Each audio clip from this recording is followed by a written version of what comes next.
welcome back to my channel. Today I am going back to Reddit to read over some of the struggles that some people are having and posting about due to social anxiety. But I'm going to do more than just share these posts with you. I am also going to be providing specific advice for each of these posts. And chances are, if you struggle with social anxiety, you will probably at least relate to one of these posts. So the first one I found is called "Dealt with Social Anxiety My Entire Life. I'm sick of living like this." Yeah, I can remember feeling that. So as I stated, I've never been good with social interactions. One major factor to this was growing up the fat girl.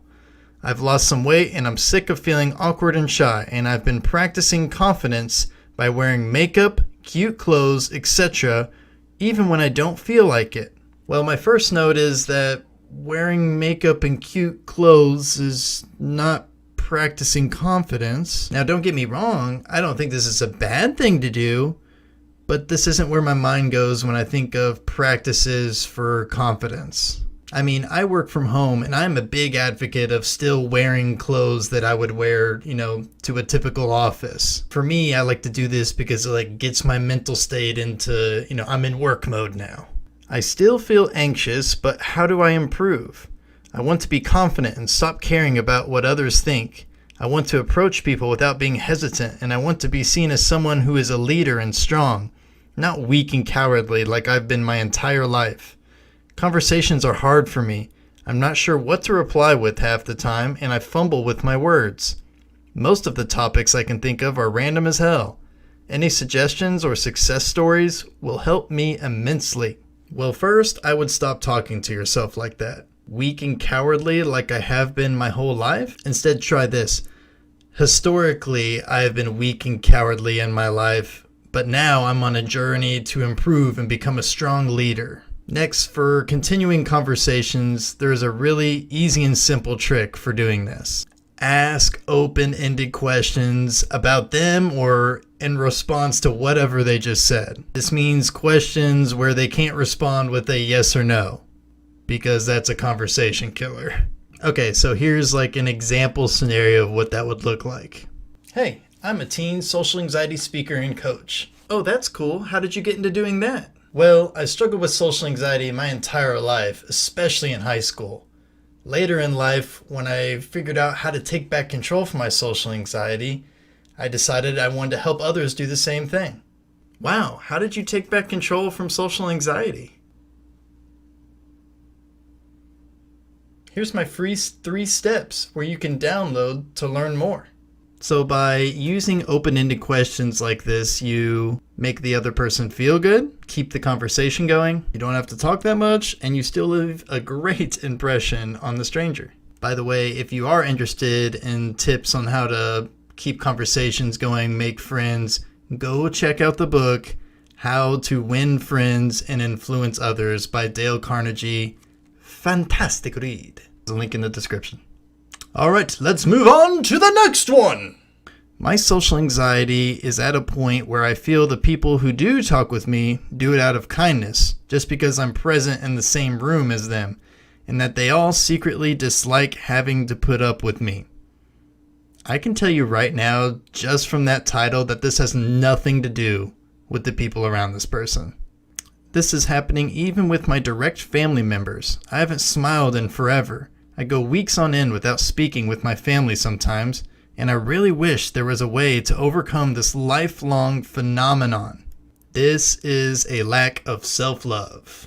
Well, this person more than likely feels that people think this about her because she feels that she is not worthy enough herself to be around these people. So you feel bad about yourself and start saying things like, "I don't like me, I'm stupid, I don't bring value to anyone around me." These thoughts have manifested into thinking that everyone around them is thinking that same thing,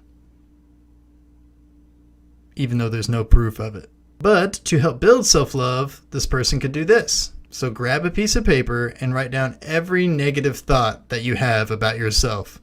This may take some time. Now next, you need to write a positive affirmation to contradict with every single one of these negative thoughts that you wrote down. So for example, instead of I don't bring value to anyone around me, you change that to I bring value everywhere I go. Lastly, start practicing these affirmations every single morning in the mirror. And say it like you mean it and believe it.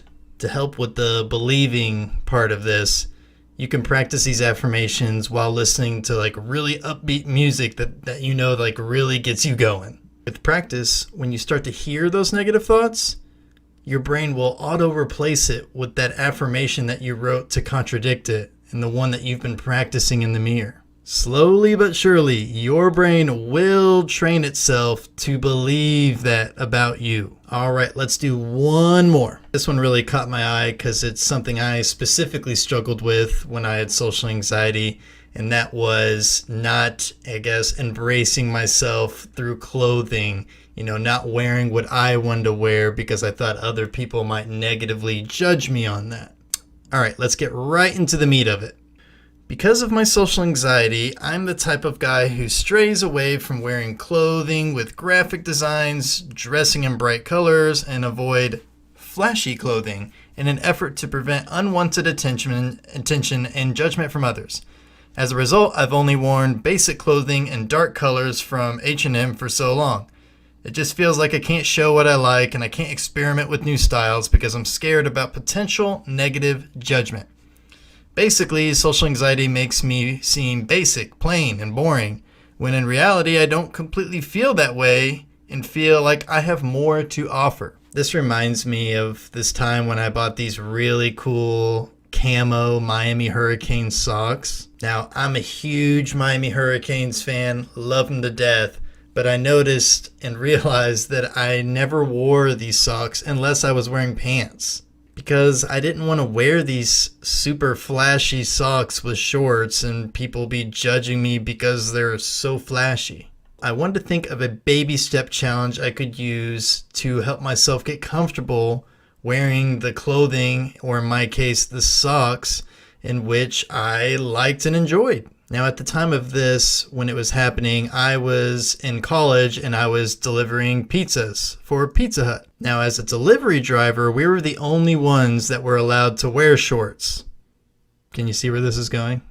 So I made a challenge for myself to wear my new camo socks on my next shift delivering pizzas. Several things happened to my surprise. First, no one cared about my socks, and I never got the impression that anybody was making fun of me or my socks. Second, several people actually came up to me and complimented my socks.